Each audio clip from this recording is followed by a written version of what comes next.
Penentuan delta H, salah satu caranya adalah dengan cara kalorimetri. Di mana tadi rumusnya ini hanya ada 2. Kalorimetri bisa dengan cara kalorimeter Bohm.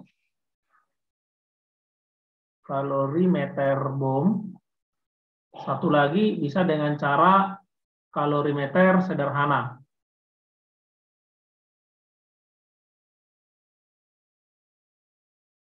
Nah, kalau kalorimeter Bohm tadi, Q reaksi sama dengan min Q larutan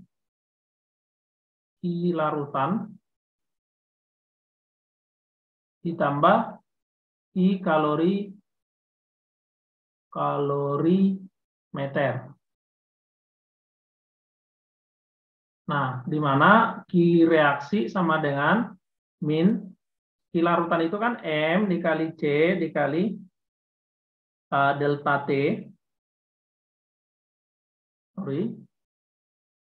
Ini ditambah C kapital dikali delta T. Nah, jadi inilah rumus mencari Q reaksi kalau dia pakai kalorimeter Bohm. Nah, kalau dia pakai kalorimeter sederhana, Q reaksi sama dengan min Q larutan. Nah, sama dengan min M kali C kali delta T. Itulah kalau mencari Q reaksi. Nah, ini kan kita mau menentukan delta H ya. Nah, bagaimana kita cara mencari delta H-nya? Nah, kalau kamu sudah menemukan Q reaksinya, ya kan? Maka untuk mengubah ke delta H itu sama dengan Q reaksi dibagi mol reaksi. Nah, jadi ini cara untuk mencari delta H satu reaksi dari kalorimeter. Jadi cari dulu Q reaksinya. Q reaksi sama dengan mol reaksi. Nah, di sini diperhatikan mol reaksi ini bisa berupa apa kan gitu ya. Mol reaksi ini bisa berupa padatan yang dimasukkan ke larutan. Jadi molnya reaksi ini mol siapa? Biasanya dia mol padatan yang dimasukkan ke larutan.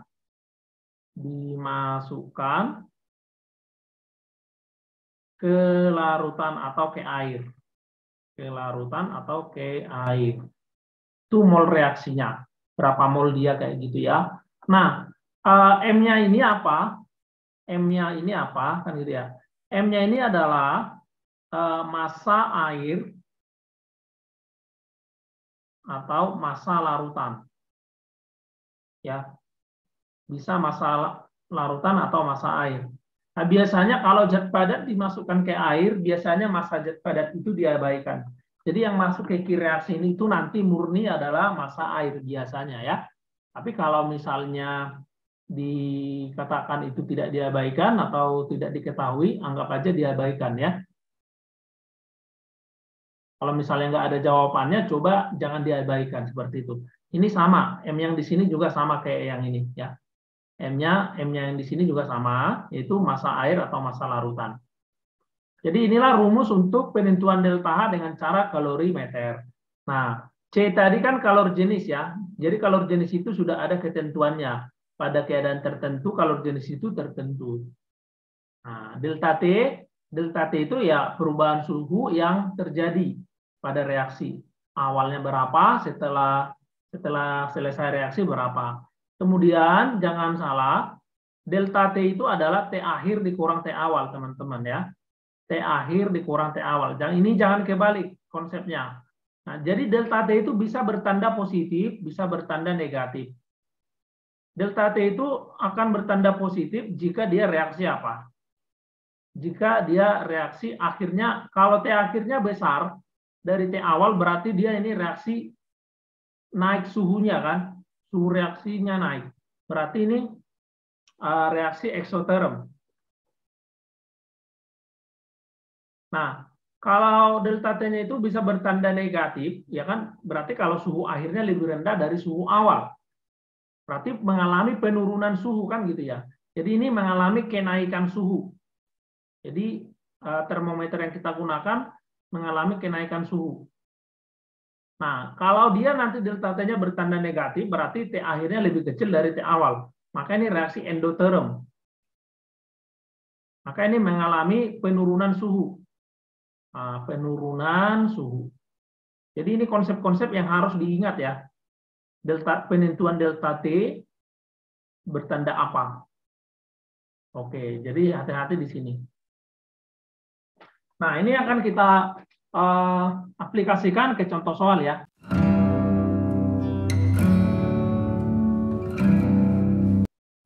Di dalam kalorimeter terdapat 50 mili larutan HCl 1 molar. Kemudian ditambahkan 2 gram NaOH. Suhu kalorimeter naik sebesar. Naik. Nah, tadi mengalami kenaikan suhu. Berarti ini sudah delta T, teman-teman ya. Ini sudah delta T. Kenaikan suhu berarti dia positif. Berarti 6,5 derajat Celcius. Setelah kita tulis.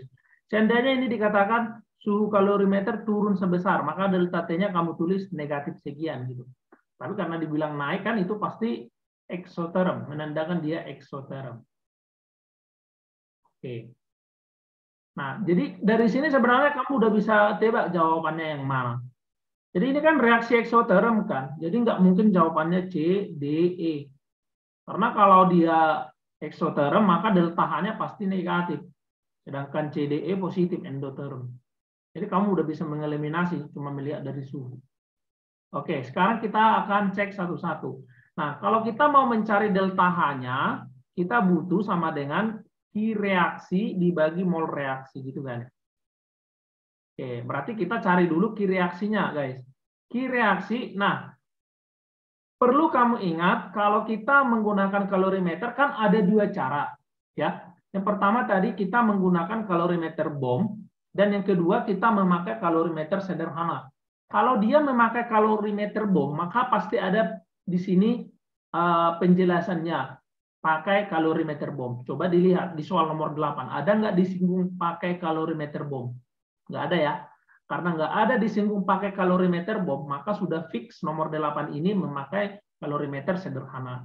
Nah, tadi rumus kalorimeter sederhana, cara cari Ki reaksinya sama dengan min Ki larutan, gitu ya. Min Ki larutan. Nah, sama dengan min M dikali C kecil dikali delta T. Nah, pertanyaannya M-nya M yang mana? Nah, M yang kita pakai adalah M larutan. Larutannya apa? Yaitu si HCl 50 mili. Nah, kita anggap rho-nya 1, guys. Kita anggap rho-nya 1. Kalau rho-nya 1 gram per mili, berarti 50 mili ini 50 gram. Oke, jadi ini kita anggap 50 gram. Maka ke sini kita masukkan M-nya 50 gram. Oke. Nah, di sini diketahui C-nya. Kalor jenis larutan dianggap. Nah, ini adalah C ya. Kalor jenis larutan itu. Nah, berarti 4,2 Joule per gram Kelvin ya. Kelvin dengan derajat Celcius delta T itu sama. Jadi ini kalau kamu ditanya ini berapa Kelvin, maka 6,5 Kelvin ya. Karena kalau dia udah selisihnya udah delta T-nya sama. Jadi range-nya Kelvin dan derajat Celcius kan sama-sama 100 kan. Cuma kalau Kelvin itu berangkat dari awalnya 273. Kalau derajat Celcius berangkat dari angka 0. Itu aja bedanya. Tapi kalau range-nya mereka kan sama. Kalau derajat Raumur kan range-nya 80 kan. Raumur, Fahrenheit berapa gitu kan. Kalau derajat Celcius range-nya 100. Kelvin juga 100. Jadi selisihnya suhu akhir dikurang suhu awal pasti sama. Jadi di delta T itu derajat Celcius sama dengan Kelvin. Ya, di delta T-nya doang. Jadi karena delta T-nya udah kita dapat, itu sama dengan Kelvin aja kita tulis biar persamaannya mati ya. Kan di sini kita tuliskan 6,5 Kelvin. Sama aja itu. Oke, jadi ini tewas. Kadang-kadang ini nanti dibuat Joule per gram derajat Celcius. Nggak masalah, sama aja ya guys ya. Nggak usah bingung. Sama aja itu. Karena kalau delta T-nya sama tadi saya katakan. Ini tewas satuannya, ini juga tewas. Tinggallah satuannya Joule ya. Maka kalau ini kita kali-kalikan, ini minus berapa jadinya? 1365 Joule ya, Joule. Nah, ini masih Joule. Nah, kalau dia ke Ki reaksi ke delta H, yang dipakai itu kilojoule, teman-teman. Jadi ini kita ubah ke kilojoule. Maka bagi 1000, 1,365 kilojoule. Nah, Sekarang kita udah ketemu nih Ki reaksinya. Ya, jadi Ki reaksinya sama dengan tadi minus 1,365 kilojoule. Bagi. Nah, ini kan reaksi eksoterm karena suhunya naik kan. Dari sini kan bisa langsung kamu lihat bahwa nilai delta-nya bertanda negatif langsung kan. Jadi dari Ki reaksinya udah langsung bertanda negatif kayak gitu. Oke. Sip. Maka mol reaksinya yang kita pakai yang mana kan gitu ya. Mol reaksi yang kita pakai adalah tadi saya katakan mol padatan yang dimasukkan ke larutan atau ke dalam air. Nah, apa yang ditambahkan padatannya? Yang ditambahkan adalah NaOH ya. NaOH. Berarti mol reaksinya adalah 2 gram NaOH dibagi MR-nya NaOH berapa MR-nya? MR-nya ini sama dengan 40 ya. Na itu kan 23, O 16, H1. Jadi totalnya 40. Bagi 40 ya, gram per mol. Maka ini berapa nih? 0,05 mol ya. Jadi mol reaksinya udah ketemu nih. Ki reaksinya udah ketemu, ya tinggal dimasukkan ke sini, teman-teman. 0,05 mol. Maka delta H-nya berapa nih jawabannya? Minus 27,30 kilojoule per mol. Oke. Jadi jawabannya adalah B. Ke dalam kalorimeter styrofoam yang berisi 50 gram air, dimasukkan 10,7 gram NH4Cl. Sehingga suhunya turun. Nah, suhunya turun. Delta T-nya berapa itu? Delta T-nya berapa teman-teman? Suhunya turun. Maka delta T-nya sama dengan T akhir dikurang T awal loh. 17 dikurang 25. Berarti delta T-nya di sini kamu tuliskan minus 8. Karena satuannya kalori jenisnya Kelvin di sini, ya kamu buat aja Kelvin nggak masalah. Tapi kalau satuan kalori jenisnya derajat Celcius di sini, kamu buat derajat Celcius sama aja. Kalau delta T dia sama. Nah, nomor 9 ini kalorimeter apa? Nomor 9 ini adalah kalorimeter sederhana. Tidak kalorimeter boom. Karena tidak ada penulisan di sini. Di sini kan kalorimeter styrofoam. Styrofoam pasti sederhana. Nggak mungkin pakai kalorimeter boom. Jadi kalau dia kalorimeter boom, pasti ada penulisan kalorimeter boom. Gitu loh. Nah, M-nya yang kita pakai yang mana? Maka massa air atau massa larutan. Nah, maka yang kita ambil adalah M-nya yang ini, teman-teman ya. Maka kita ambil M-nya yang ini. Oke. Kemudian, kalori jenis ini C-nya. Sudah dapat ketemu. Molnya, mol reaksi adalah ini. Kan ini yang dimasukkan ke dalam larutan, kan? Maka ini mol reaksinya, kan, teman-teman. Maka kita cari dulu Ki reaksi. Ki reaksi sama dengan min Ki larutan. Min Ki larutan atau Ki air ya, sama aja. Ini sama dengan min M kali C kali delta T. Nah, sama dengan min M-nya yang kita ambil 50 gram, C-nya kita ambil 4,2, delta T-nya tadi minus 8. Nah, minus ketemu minus, berarti positif Ki reaksinya, teman-teman. Berarti ini positif 1680, ini masih joule ya. Kita buat ke kilojoule. Berarti positif 1,68 kilojoule. Nah, selesai ketemu Ki reaksinya. Sekarang kita cari mol reaksi. Mol reaksi berarti molnya padatan NH4Cl ini kan 10,7 gram dibagi MR-nya 53,5. 53,5. Ini sama dengan 0,2 mol dong dihitung. Maka delta H-nya sama dengan apa rumus delta H? Ki reaksi per mol reaksi. Nah, Ki reaksinya udah ketemu tadi. Positif, nggak usah dibuat tanda positifnya, nggak masalah. Ya, 1,68 kilojoule dibagi 0,2 mol. Maka ini berapa? Ini sama dengan 8,4 kilojoule per mol. Selesai dan jawabannya adalah bola.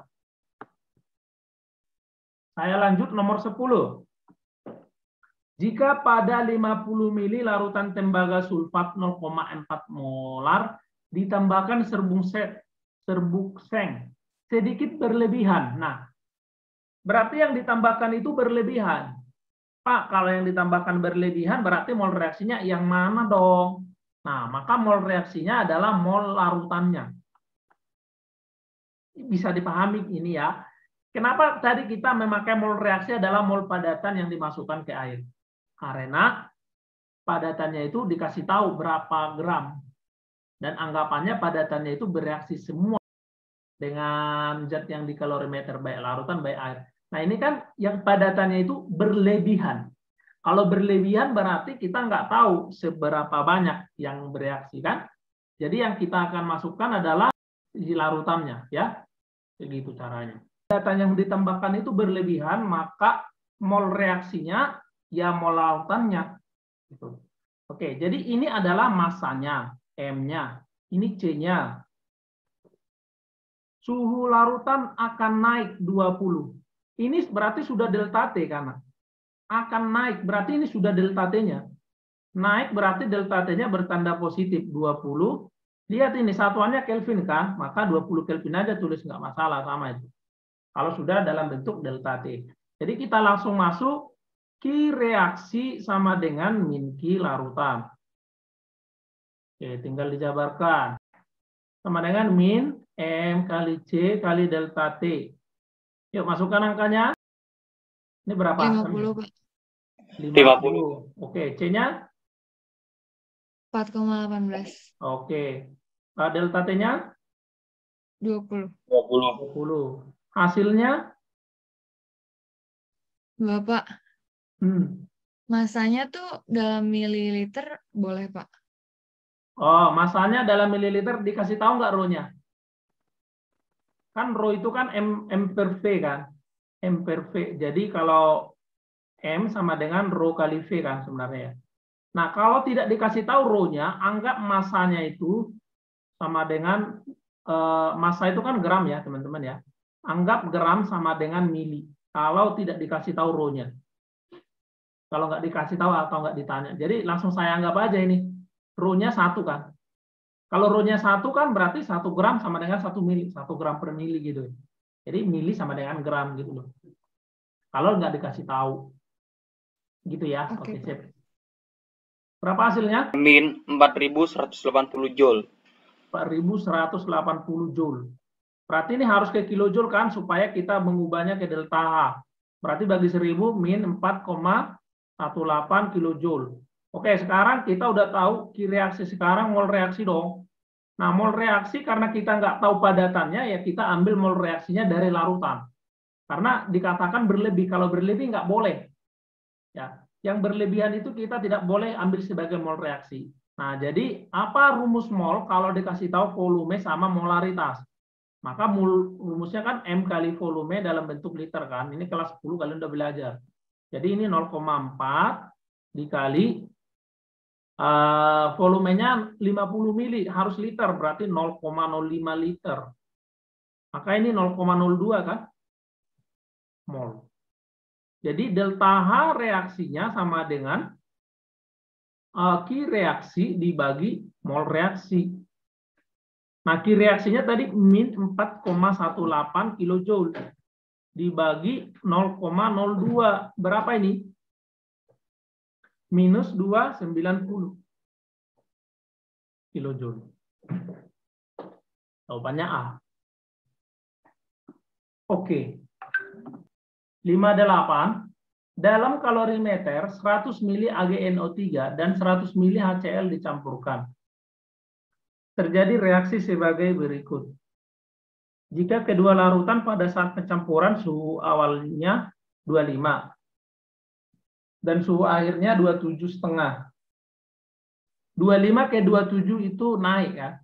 Maka delta T-nya itu pasti selisihnya akhir kurang awal berarti 2,5 Kelvin ya. 2,5 Kelvin delta T-nya.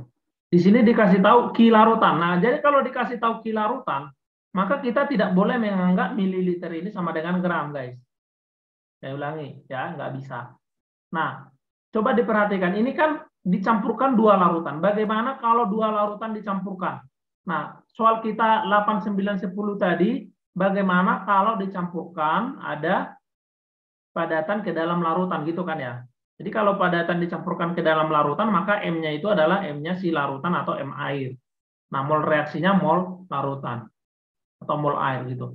Tapi kalau yang ini, maka M-nya itu adalah 100 mili, 100 mili AgNO3 tambah 100 mili HCl. Kenapa ini ditambahkan, Pak? Karena sama-sama larutan yang ditambahkan, teman-teman.